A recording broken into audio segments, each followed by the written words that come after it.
हम MS Excel में CNIC किस तरह से लिख सकते हैं। हमारे पास यहाँ पर टेबल है और यहाँ पर डेटा दिया हुआ है। अब मैं चाहता हूँ कि इन नेम्स के आगे शनाख्ती कार्ड लिखना चाहता हूँ, तो आपने क्या करना है, आपने यहाँ पर शनाख्ती कार्ड को लिखना है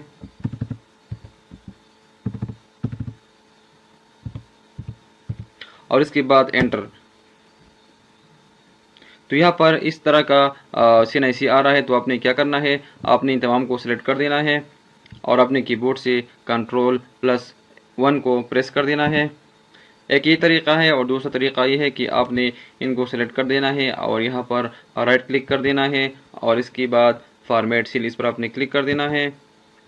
क्लिक करने के बाद आपने यहाँ पर कस्टम पर क्लिक कर देना है और यहाँ पर जनरल, इसको आपने रिमूव कर देना है और आपने यहाँ पर 5 टाइम 0 लिखना है, 1 2 3 4 5 और इसके बाद हाइपन और इसके बाद 7 टाइम्स 0, 1 2 3 4 5 6 7, इसके बाद हाइपन और इसके बाद 0 और इसके बाद आपने ओके पर क्लिक कर देना है।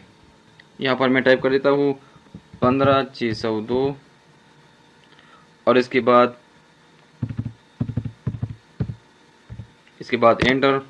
तो आप देख सकते हो यहाँ पर ऑटोमेटिकली हाइपन लिखा हुआ आता है। यहाँ पर मैं दूसरा टाइप करना चाहता हूँ 15602 और यहाँ पर हाइपन की ज़रूरत नहीं है, आपने जस्ट एंटर कर देना है तो ऑटोमेटिकली हाइपन लिखा हुआ जाएगा। तो आप लोग देख सकते हैं, आप यहाँ पर आसानी से अपना शनाख्ती कार्ड का नंबर टाइप कर सकते हैं।